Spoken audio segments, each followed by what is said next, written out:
अर्जुन, इसमें सीमित फल रूपी दोष भी नहीं है कि स्वर्ग रिद्धियों सिद्धियों में फंसाकर खड़ा कर दे। अर्जुन, इस कर्म का थोड़ा भी साधन जन्म मरण के भय से उद्धार कराने वाला होता है।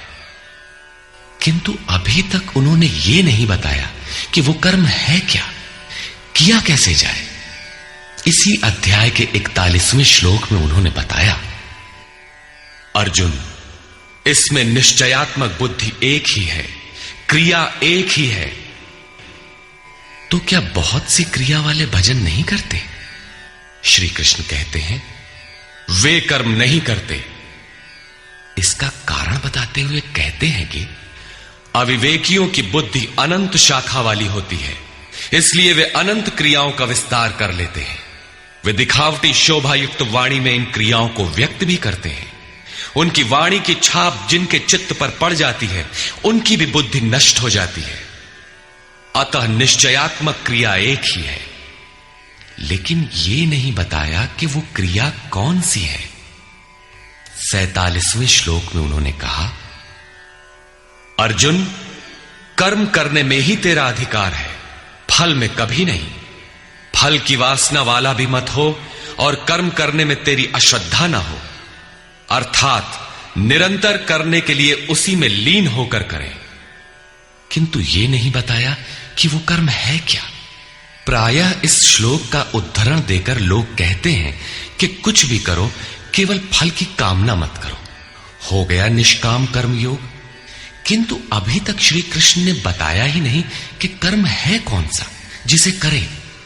यहां पर केवल कर्म की विशेषताओं पर प्रकाश डाला कि कर्म देता क्या है और कर्म को करते समय बरती जाने वाली सावधानियां क्या हैं, उन पर प्रकाश डाला। प्रश्न ज्यों का त्यों बना हुआ है, जिसे योगेश्वर आगे अध्याय 3-4 में स्पष्ट करेंगे। पुनः इसी पर बल देते हैं,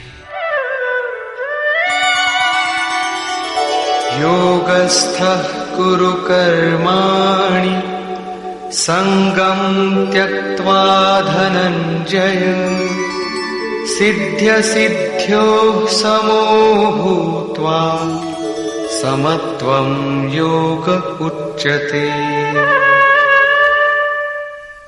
धनंजय, आसक्ति और संग दोष को त्याग कर सिद्धि और असिद्धि में समान भाव रखकर योग में स्थित होकर कर्म कर। कौन सा कर्म? निष्काम कर्म कर। समत्वम योग उच्यते। ये समत्व भाव ही योग कहलाता है। विषमता जिसमें ना हो, ऐसा भाव समत्व कहलाता है। रिद्धियां सिद्धियां विषम बनाती है, आसक्ति हमें विषम बनाती है, फल की इच्छा विषमता पैदा करती है। इसीलिए फल की वासना न हो, फिर भी कर्म करने में अश्रद्धा ना हो। देखी सुनी सभी वस्तुओं में आसक्ति का त्याग करके प्राप्ति और अप्राप्ति के विषय में न सोचकर केवल योग में स्थित रहते हुए कर्म कर। योग से चित्त चलायमान ना हो। योग एक पराकाष्ठा की स्थिति है और एक प्रारंभ की स्थिति भी होती है। प्रारंभ में भी हमारी दृष्टि लक्ष्य पर ही रहनी चाहिए। अतः योग पर दृष्टि रखते हुए कर्म का आचरण करना चाहिए। समत्व भाव अर्थात सिद्धि और असिद्धि में समभाव ही योग कहलाता है। जिसको सिद्धि और असिद्धि विचलित नहीं कर पाती, विषमता जिसमें पैदा नहीं होती, ऐसा भाव होने के कारण यह समत्व योग कहलाता है। यह इष्ट से समत्व दिलाता है, इसीलिए इसे समत्व योग कहते हैं। कामनाओं का सर्वथा त्याग है, इसलिए इसे निष्काम कर्म योग कहते हैं। कर्म करना है, इसलिए इसे कर्म योग कहते हैं। परमात्मा से मेल कराता है, इसलिए इसका नाम योग अर्थात मेल है।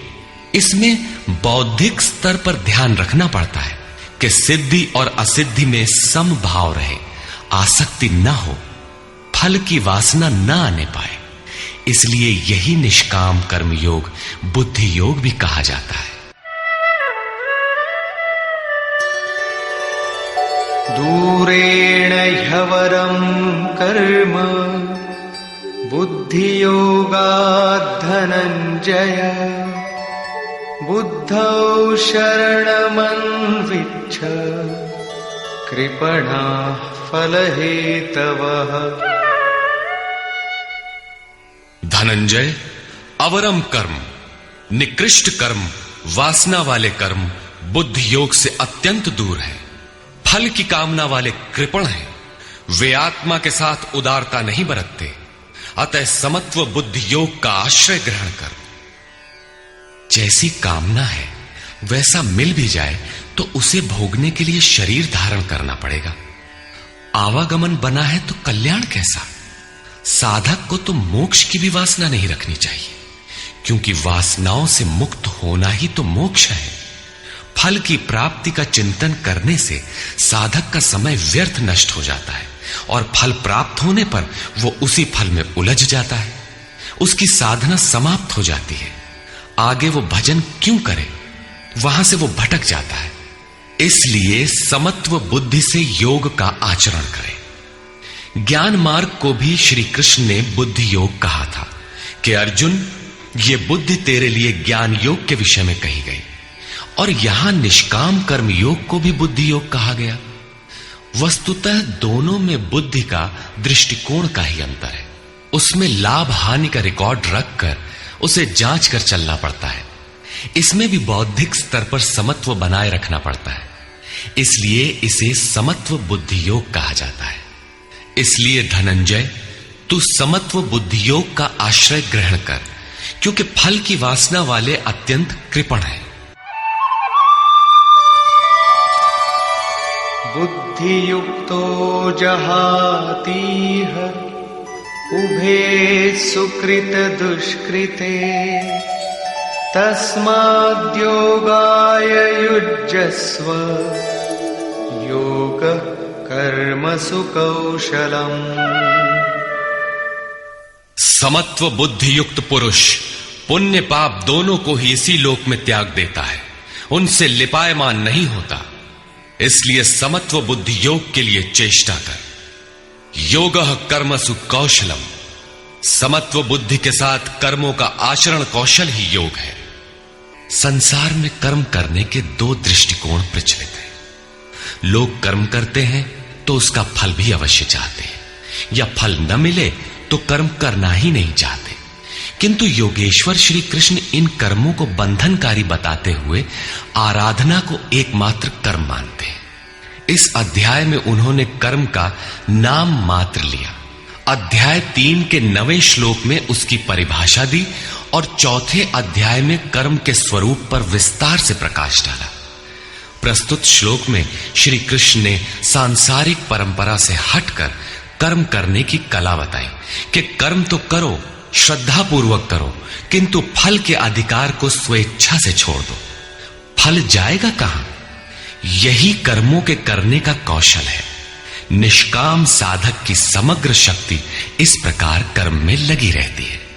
फिर भी जिज्ञासा स्वाभाविक है कि क्या सदैव कर्म ही करते रहना है या इसका कुछ परिणाम भी निकलेगा। इसे देखें। कर्मजं बुद्धियुक्ता हि फलं त्यक्त्वा मनीषिणः जन्मबन्ध विनिर्मुक्ताः पदं गच्छन्त्यनामयम्। बुद्धि योग से युक्त ज्ञानी जन कर्मों से उत्पन्न होने वाले फल को त्याग कर जन्म और मृत्यु के बंधन से छूट जाते हैं। वे निर्दोष अमृतमय परम पद को प्राप्त होते हैं। अर्जुन की दृष्टि त्रिलोकी के साम्राज्य तथा देवताओं के स्वामीपन तक ही सीमित थी। इतने तक के लिए भी वो युद्ध में प्रवृत्त नहीं हो रहा था। यहां श्री कृष्ण उसे नवीन तथ्य उद्घाटित करते हैं कि आसक्ति रहित कर्म द्वारा अनामय पद प्राप्त होता है।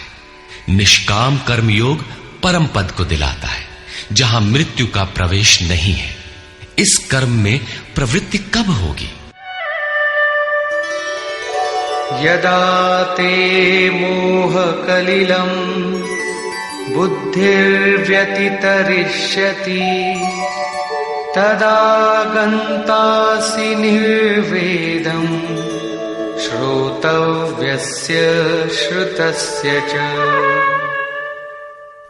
जिस काल में तेरी साधक की बुद्धि मोह रूपी दलदल को पूर्णतः पार कर लेगी, लेश मात्र भी मोह न रह जाए, उस समय जो सुनने योग्य है उसे तू सुन सकेगा और सुने हुए के अनुसार वैराग्य को प्राप्त हो सकेगा, अर्थात उसे आचरण में ढाल सकेगा।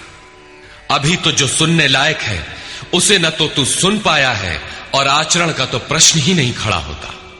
इसी योग्यता पर पुनः प्रकाश डालते हैं। श्रुति विप्रतिपन्ना ते यदा स्थास्यति निश्चला समाधावचला बुद्धि तदा योगमवाप्स्यसि। अनेक प्रकार के वेद वाक्यों को सुनकर विचलित हुई तेरी बुद्धि जब परमात्म स्वरूप में समाधिस्थ होकर अचल स्थिर ठहर जाएगी, तब तू समत्व योग को प्राप्त होगा, पूर्ण समस्थिति को प्राप्त करेगा, जिसे अनामय परम पद कहते हैं। यही योग की पराकाष्ठा है और यही अप्राप्त की प्राप्ति है। वेदों से तो शिक्षा ही मिलती है, किंतु श्री कृष्ण कहते हैं श्रुति विप्रतिपन्ना। श्रुतियों के अनेक सिद्धांतों को सुनने से बुद्धि विचलित हो जाती है। सिद्धांत तो अनेकों सुने, लेकिन जो सुनने योग्य है लोग उससे दूर ही रहते हैं। ये विचलित बुद्धि जिस समय समाधि में स्थिर हो जाएगी, तब तू योग की पराकाष्ठा अमृत पद को प्राप्त करेगा। इस पर अर्जुन की उत्कंठा स्वाभाविक थी कि वे महापुरुष कैसे होते हैं जो अनामय परम पद में स्थित है, समाधि में जिनकी बुद्धि स्थिर है। उसने प्रश्न किया। अर्जुन उवाच,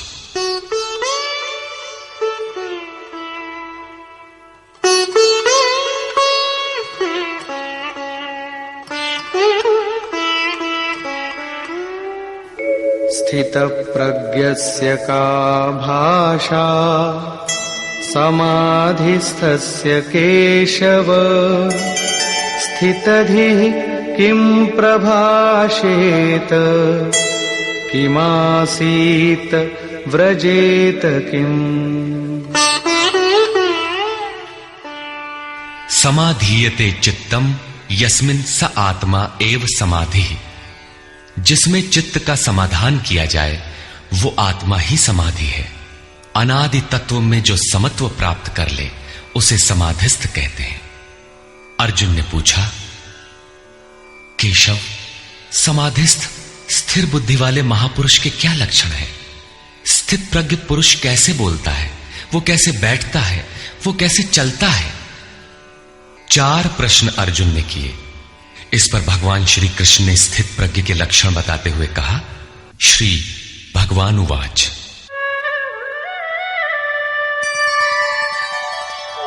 प्रजहाति यदा कामान् सर्वान् पार्थमनोगतान् आत्मन्येवात्मना तुष्टः स्थितप्रज्ञस्तदुच्यते। पार्थ, जब मनुष्य मन में स्थित संपूर्ण कामनाओं को त्याग देता है, तब वो आत्मा से ही आत्मा में संतुष्ट हुआ स्थिर बुद्धि वाला कहा जाता है। कामनाओं के त्याग पर ही आत्मा का दिग्दर्शन होता है। ऐसा आत्माराम आत्मतृप्त महापुरुष ही स्थित प्रज्ञ है। दुःखेष्वनुद्विग्नमनाः सुखेषु विगतस्पृहः वीतरागभयक्रोधः स्थितधीर्मुनिरुच्यते। दैहिक, दैविक तथा भौतिक दुखों में जिसका मन उद्विग्न नहीं होता, सुखों की प्राप्ति में जिसकी स्पृहा दूर हो गई है तथा जिसके राग, भय और क्रोध नष्ट हो गए हैं, मननशीलता की चरम सीमा पर पहुंचा हुआ मुनि स्थित प्रज्ञ कहा जाता है। उसके अन्य लक्षण बताते हैं। यः सर्वत्रानभिस्नेहः तत्तत्प्राप्य शुभाशुभम् नाभिनन्दति न द्वेष्टि तस्य प्रज्ञा प्रतिष्ठिता। जो पुरुष सर्वत्र स्नेह रहित हुआ, शुभ अथवा अशुभ को प्राप्त होकर न तो प्रसन्न होता है और न द्वेष करता है, उसकी बुद्धि स्थिर है। शुभ वो है जो परमात्म स्वरूप में लगाता है, अशुभ वो है जो प्रकृति की ओर ले जाने वाला होता है। किंतु स्थित प्रज्ञ पुरुष अनुकूल परिस्थितियों से न प्रसन्न होता है और न प्रतिकूल परिस्थितियों से द्वेष करता है, क्योंकि प्राप्त होने योग्य वस्तु न उससे भिन्न है और न पतित करने वाले विकार ही उसके लिए है। अर्थात अब साधन से उसका अपना कोई प्रयोजन नहीं रहा। ऐसा व्यक्ति स्थित प्रज्ञ कहा जाता है। यदा संहरते चायं कूर्मोऽङ्गानीव सर्वशः इन्द्रियाणीन्द्रियार्थेभ्यः तस्य प्रज्ञा प्रतिष्ठिता। जिस प्रकार कछुआ अपने अंगों को समेट लेता है, ठीक वैसे ही ये पुरुष जब सब ओर से अपने अंगों को समेट लेता है, तब उसकी बुद्धि स्थिर होती है। खतरे को देखते ही कछुआ जिस प्रकार अपने सिर और पैर समेट लेता है, ठीक इसी प्रकार जो पुरुष विषयों में विचरती हुई इंद्रियों को सब ओर से समेटकर हृदय देश में निरोध कर लेता है, उस काल में उस पुरुष की बुद्धि स्थिर होती है। किंतु ये तो एक दृष्टांत मात्र है। खतरे का एहसास मिटते ही कछुआ तो अपने अंगों को पुनः फैला देता है। क्या इसी प्रकार स्थित प्रज्ञ महापुरुष भी विषयों में रस लेने लगता है? इस पर कहते हैं, विषया विनिवर्तन्ते निराहारस्य देहिनः रसवर्जं रसोऽप्यस्य परं दृष्ट्वा निवर्तते। इंद्रियों द्वारा विषयों को न ग्रहण करने वाले पुरुषों के विषय तो निवृत्त हो जाते हैं, क्योंकि वे ग्रहण ही नहीं करते, किंतु उनका राग नहीं निवृत्त होता, आसक्ति लगी रहती है। संपूर्ण इंद्रियों को विषयों से समेटने वाले निष्काम कर्मी का राग भी परम दृष्टवा, परम तत्व परमात्मा का साक्षात्कार करके निवृत्त हो जाता है। महापुरुष कछुए की तरह अपनी इंद्रियों को विषयों में नहीं फैलाता। एक बार जब इंद्रियां सिमट गईं, तो संस्कार ही मिट जाते हैं, पुनः वे नहीं निकलते। निष्काम कर्मयोग के आचरण द्वारा परमात्मा के प्रत्यक्ष दर्शन के साथ उस पुरुष का विषयों से राग भी निवृत्त हो जाता है। प्रायः चिंतन पथ में हठ करते हैं। हठ से इंद्रियों को रोककर वे विषय से तो निवृत्त हो जाते हैं, किंतु मन में उनका चिंतन राग लगा रहता है। ये आसक्ति परम दृष्टवा परमात्मा का साक्षात्कार करने के बाद ही निवृत्त होती है, इसके पूर्व नहीं। पूज्य महाराज जी इस संबंध में अपनी एक घटना बताया करते थे। गृह त्याग से पूर्व उन्हें 3 बार आकाशवाणियां हुई थी। हमने पूछा, महाराज जी आपको आकाशवाणी क्यों हुई, हम लोगों को तो नहीं हुई? तब इस पर महाराज जी कहे, हो ई शंका मोहू के बही रही, अर्थात ये संदेह मुझे भी हुआ था। तब अनुभव में आया कि मैं 7 जन्म से लगातार साधु हूं। 4 जन्म तो केवल साधुओं सा वेश बनाए, तिलक लगाए, कहीं विभूति पोते, कहीं कमंडलू लिए विचरण कर रहा हूं। योग क्रिया की जानकारी नहीं थी, लेकिन पिछले 3 जन्म से बढ़िया साधु हूं, जैसा होना चाहिए। मुझ में योग क्रिया जागृत थी। पिछले जन्म में पार लग चला था, निवृत्ति हो चली थी, किंतु 2 इच्छाएं रह गई थी, एक तो स्त्री और दूसरी गांजा। अंतर मन में इच्छाएं थीं, किंतु बाहर से हमने शरीर को दृढ़ रखा। मन में वासना लगी थी, इसलिए जन्म लेना पड़ा। जन्म लेते ही भगवान ने थोड़े ही समय में सब दिखा सुनाकर निवृत्ति दिला दी।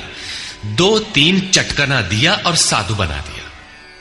ठीक यही बात श्री कृष्ण कहते हैं कि इंद्रियों द्वारा विषयों को न ग्रहण करने वाले पुरुष के भी विषय तो निवृत्त हो जाते हैं, किंतु साधना द्वारा परम पुरुष परमात्मा का साक्षात्कार कर लेने पर वो विषयों के राग से भी निवृत्त हो जाता है। अतः जब तक साक्षात्कार न हो कर्म करना है। इंद्रियों को विषयों से समेटना कठिन है। इस पर प्रकाश डालते हैं। यततो ह्यपि कौन्तेय पुरुषस्य विपश्चितः इंद्रियाणि प्रमाथीनि हरन्ति प्रसभं मनः। कौन्तेय, प्रयत्न करने वाले मेधावी पुरुष की प्रमथनशील इंद्रियां उसके मन को बलात् हर लेती हैं, विचलित कर देती हैं। इसलिए तानि सर्वाणि संयम्य युक्त आसीत मत्परः वशे हि यस्येन्द्रियाणि तस्य प्रज्ञा प्रतिष्ठिता। उन संपूर्ण इंद्रियों को संयत करके योग से युक्त और समर्पण के साथ मेरे आश्रित हो, क्योंकि जिस पुरुष की इंद्रियां वश में होती हैं उसी की बुद्धि स्थिर होती है। यहां योगेश्वर श्री कृष्ण साधन के निषेधात्मक अवयवों के साथ उसके विधेयात्मक पहलू पर जोर देते हैं। केवल संयम और निषेध से इंद्रियां वश में नहीं होती। समर्पण के साथ इष्ट चिंतन अनिवार्य है। इष्ट चिंतन के अभाव में विषय चिंतन होगा, जिसके कुपरिणाम श्री कृष्ण के ही शब्दों में देखें।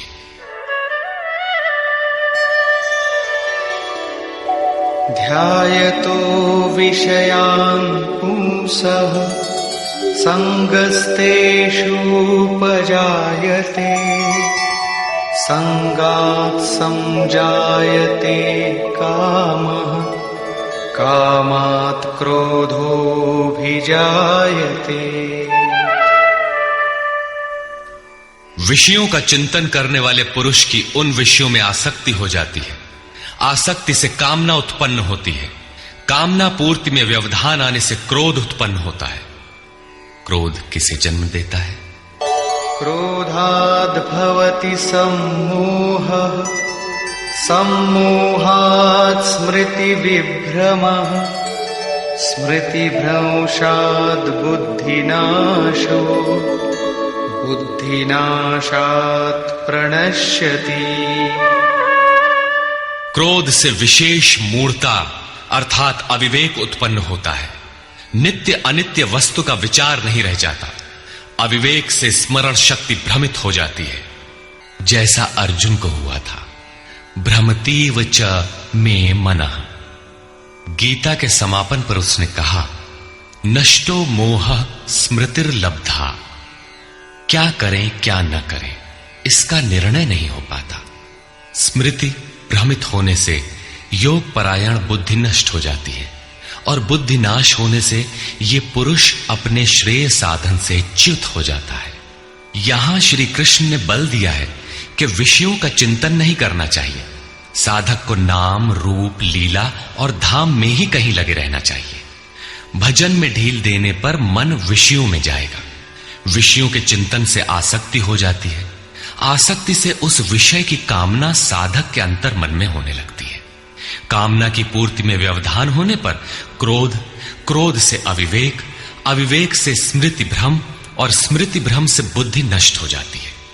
निष्काम कर्म योग को बुद्धि योग कहा जाता है, क्योंकि बुद्धि स्तर पर इसमें विचार रखना चाहिए कि कामनाएं न आने पाए। फल है ही नहीं। कामना आने से यह बुद्धि योग नष्ट हो जाता है। साधन करिय विचारहीन मन शुद्ध होए नहीं तैसे। विचार आवश्यक है। विचार शून्य पुरुष श्रेय साधन से नीचे गिर जाता है। साधन क्रम टूट जाता है, सर्वथा नष्ट नहीं होता। भोग के पश्चात साधन वहीं से पुनः आरंभ होता है जहां अवरुद्ध हुआ था। ये तो विषयाभिमुख साधक की गति है। स्वाधीन अंतःकरण वाला साधक किस गति को प्राप्त होता है? इस पर श्री कृष्ण कहते हैं, रागद्वेषवियुक्तैस्तु विषयानिन्द्रियैश्चरन् आत्मवश्यैर्विधेयात्मा प्रसादमधिगच्छति। आत्मा की विधि को प्राप्त प्रत्यक्षदर्शी महापुरुष राग द्वेष से रहित वश में की हुई अपनी इंद्रियों द्वारा विषयान चरण विषयों में विचरता हुआ भी प्रसाद मधिगच्छति अंतःकरण की निर्मलता को प्राप्त होता है। वो अपनी भाव दृष्टि में रहता है। महापुरुष के लिए विधि निषेध नहीं रह जाते, उसके लिए कहीं अशुभ नहीं रहता जिससे वो बचाव करे, तथा उसके लिए कोई शुभ शेष नहीं रह जाता जिसकी वो कामना करे।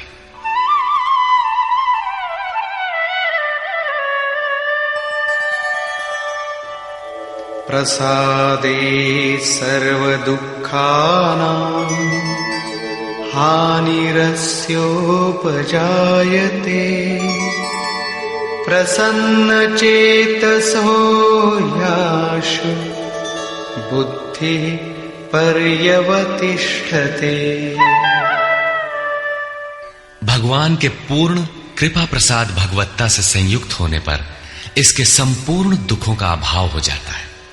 दुखालयम अशाश्वतम संसार का अभाव हो जाता है और उस प्रसन्न चित्त वाले पुरुष की बुद्धि शीघ्र ही अच्छी प्रकार स्थिर हो जाती है। किंतु जो योग युक्त नहीं है उनकी दशा पर प्रकाश डालते हैं। नास्ति बुद्धिरयुक्तस्य न चायुक्तस्य भावना न चाभावयतः शान्तिः अशान्तस्य कुतः सुखम्। योग साधन रहित पुरुष के अंतःकरण में निष्काम कर्मयुक्त बुद्धि नहीं होती। उस अयुक्त के अंतःकरण में भाव भी नहीं होता। भावना रहित पुरुष को शांति कहा और अशांत पुरुष को सुख कहा। योग क्रिया करने से कुछ दिखाई पड़ने पर ही भाव बनता है। जाने बिनु ना होई प्रतीति, भावना बिना शांति नहीं मिलती और शांति रहित पुरुष को सुख अर्थात शाश्वत सनातन की प्राप्ति नहीं होती। इंद्रियाणां हि चरतां यन्मनोनुविधीयते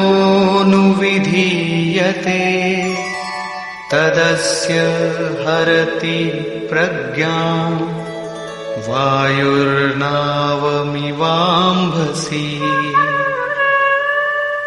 जल में नाव को जिस प्रकार वायु हरण करके गंतव्य से दूर कर देता है, ठीक वैसे ही विषयों में विचरण करती हुई इंद्रियों में जिस इंद्रिय के साथ मन रहता है, वो एक ही इंद्रिय उस अयुक्त पुरुष की बुद्धि को हर लेती है।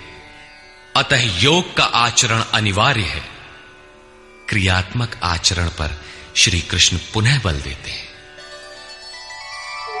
तस्माद्यस्य महाबाहो निगृहीतानि सर्वशः इन्द्रियाणीन्द्रियार्थेभ्यः तस्य प्रज्ञा प्रतिष्ठिता।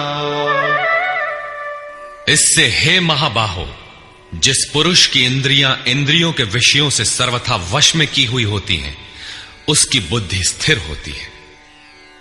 बाहु कार्य क्षेत्र का प्रतीक है।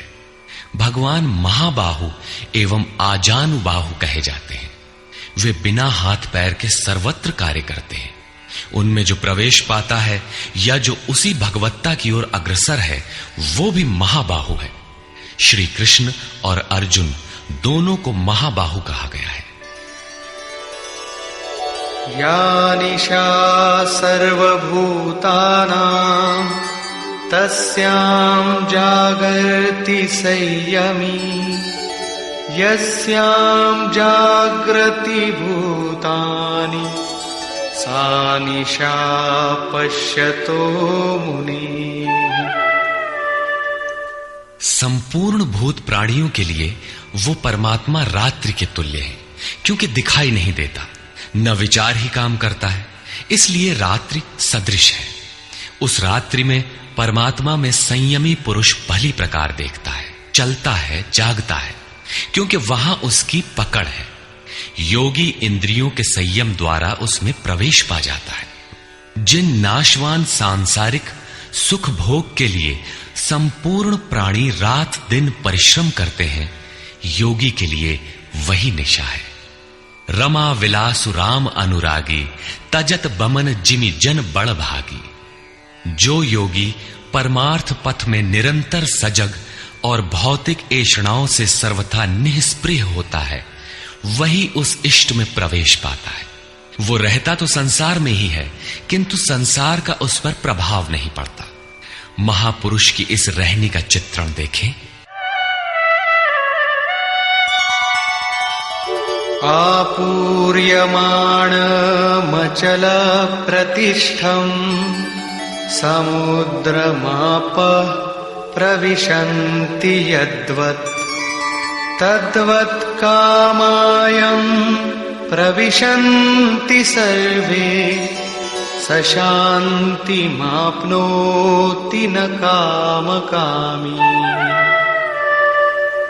जैसे सब ओर से परिपूर्ण अचल प्रतिष्ठा वाले समुद्र में नदियों के जल उसको चलायमान न करते हुए बड़े वेग से उसमें समा जाते हैं, ठीक वैसे ही परमात्मा में स्थित प्रज्ञ पुरुष में संपूर्ण भोग विकार उत्पन्न किए बिना समा जाते हैं। ऐसा पुरुष परम शांति को प्राप्त होता है, न कि भोगों को चाहने वाला। भयंकर वेग से बहने वाली सहस्त्रों नदियों के स्रोत फसल को नष्ट करते हुए, हत्याएं करते हुए, नगरों को डुबाते हुए, हाहाकार मचाते हुए बड़े वेग से समुद्र में गिरते हैं, किंतु समुद्र को न 1 इंच ऊपर उठा पाते हैं और न गिरा ही पाते हैं, बल्कि उसी में समाहित हो जाते हैं। ठीक इसी प्रकार स्थित प्रज्ञ महापुरुष के प्रति संपूर्ण भोग उतने ही वेग से आते हैं, किंतु समाहित हो जाते हैं। उन महापुरुषों में न शुभ संस्कार डाल पाते हैं, न अशुभ। योगी के कर्म अशुक्ल और अकृष्ण होते हैं, क्योंकि जिस चित्त पर संस्कार पड़ते हैं उसका निरोध और विलीनीकरण हो गया। इसके साथ ही भगवत्ता की स्थिति आ गई। अब संस्कार पड़े भी तो कहां? इस एक ही श्लोक में श्री कृष्ण ने अर्जुन के कई प्रश्नों का समाधान कर दिया। उसकी जिज्ञासा थी कि स्थित प्रज्ञ महापुरुष के लक्षण क्या है, वो कैसे बोलता है, कैसे बैठता है, कैसे चलता है। श्री कृष्ण ने एक ही शब्द में उत्तर दिया कि वे समुद्रवत होते हैं। उनके लिए विधि निषेध नहीं होता कि ऐसे बैठो और ऐसे चलो। वे ही परम शांति को प्राप्त होते हैं, क्योंकि वे संयमी हैं। भोगों की कामना वाला शांति नहीं पाता। इसी पर पुनः बल देते हैं। विहाय कामान्यः सर्वान् पुमांश्चरति निःस्पृहः निर्ममो निरहंकारः स शान्तिमधिगच्छति। जो पुरुष संपूर्ण कामनाओं को त्याग कर निर्ममः, मैं और मेरे के भाव तथा अहंकार और स्पृहा से रहित होता हुआ बरतता है, वो उस परम शांति को प्राप्त होता है जिसके बाद कुछ भी पाना शेष नहीं रह जाता। एषा ब्राह्मी स्थितिः पार्थ नैनां प्राप्य विमुह्यति स्थित्वा स्यामन्तकालेऽपि ब्रह्मनिर्वाणमृच्छति। पार्थ, उपर्युक्त स्थिति ब्रह्म को प्राप्त हुए पुरुष की स्थिति है। समुद्रवत उन महापुरुषों में विषय नदियों की तरह समा जाते हैं। वे पूर्ण संयमी और प्रत्यक्षता परमात्मदर्शी हैं। केवल अहम ब्रह्मास्मि पढ़ लेने या रट लेने से यह स्थिति नहीं मिलती। साधन करके ही इस ब्रह्म की स्थिति को पाया जाता है। ऐसा महापुरुष ब्रह्म निष्ठा में स्थित रहते हुए शरीर के अंत काल में भी ब्रह्मानंद को ही प्राप्त होता है। निष्कर्ष, प्रायः कुछ लोग कहते हैं कि दूसरे अध्याय में गीता पूर्ण हो गई, किंतु यदि केवल कर्म का नाम मात्र लेने से कर्म पूरा हो जाता हो तब तो गीता का समापन माना जा सकता है। इस अध्याय में योगेश्वर श्री कृष्ण ने यही बताया कि अर्जुन, निष्काम कर्मयोग के विषय में सुन, जिसे जानकर तू संसार बंधन से छूट जाएगा। कर्म करने में तेरा अधिकार है, फल में कभी नहीं। कर्म करने में तेरी अश्रद्धा भी ना हो, निरंतर करने के लिए तत्पर हो जा। इसके परिणाम में तू परम दृष्टवा, परम पुरुष का दर्शन कर स्थित प्रज्ञ बनेगा, परम शांति पाएगा। किंतु यह नहीं बताया कि कर्म है क्या। यह सांख्य योग नामक अध्याय नहीं है। यह नाम शास्त्रकार का नहीं अपितु टीकाकारों की देन है। वे अपनी बुद्धि के अनुसार ही ग्रहण करते हैं, तो आश्चर्य क्या है। इस अध्याय में कर्म की गरिमा, उसे करने में बरती जाने वाली सावधानी और स्थित प्रज्ञ के लक्षण बताकर श्री कृष्ण ने अर्जुन के मन में कर्म के प्रति उत्कंठा जागृत की है। उसे कुछ प्रश्न दिए हैं। आत्मा शाश्वत है, सनातन है, उसे जानकर तत्वदर्शी बनो। उसकी प्राप्ति के दो साधन हैं, ज्ञान योग और निष्काम कर्म योग। अपनी शक्ति को समझकर हानि लाभ का स्वयं निर्णय लेकर कर्म में प्रवृत्त होना ज्ञान मार्ग है, तथा इष्ट पर निर्भर होकर समर्पण के साथ उसी कर्म में प्रवृत्त होना निष्काम कर्म मार्ग या भक्ति मार्ग है। गोस्वामी तुलसीदास ने दोनों का चित्रण इस प्रकार किया है। मोरे प्रौढ़ तनय सम ज्ञानी, बालक सुत समदास अमानी। जनहि मोर बल निज बल ताही, दुह कह काम क्रोध रिपु आही। मेरे दो प्रकार के भजने वाले हैं, एक ज्ञान मार्गी, दूसरा भक्ति मार्गी। निष्काम कर्म मार्गी या भक्ति मार्गी शरणागत होकर मेरा आश्रय लेकर चलता है। ज्ञान योगी अपनी शक्ति सामने रखकर अपनी हानि लाभ का विचार कर अपने भरोसे चलता है, जबकि दोनों के शत्रु एक ही हैं। ज्ञान मार्गी को काम क्रोधादि शत्रुओं पर विजय पाना है और निष्काम कर्म योगी को भी इन्हीं से युद्ध करना है। कामनाओं का त्याग दोनों करते हैं और दोनों मार्गों में किया जाने वाला कर्म भी एक ही है। इस कर्म के परिणाम में परम शांति को प्राप्त हो जाओगे। लेकिन यह नहीं बताया कि कर्म है क्या। अब आपके भी समक्ष कर्म एक प्रश्न है। अर्जुन के मन में भी कर्म के प्रति जिज्ञासा हुई। तीसरे अध्याय के आरंभ में ही उसने कर्म विषयक प्रश्न प्रस्तुत किया।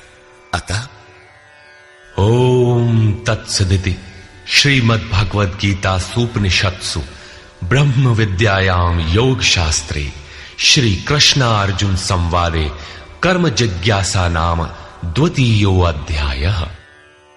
इस प्रकार स्वामी अड़गड़ानंद कृत श्रीमद् भगवद गीता के भाष्य यथार्थ गीता का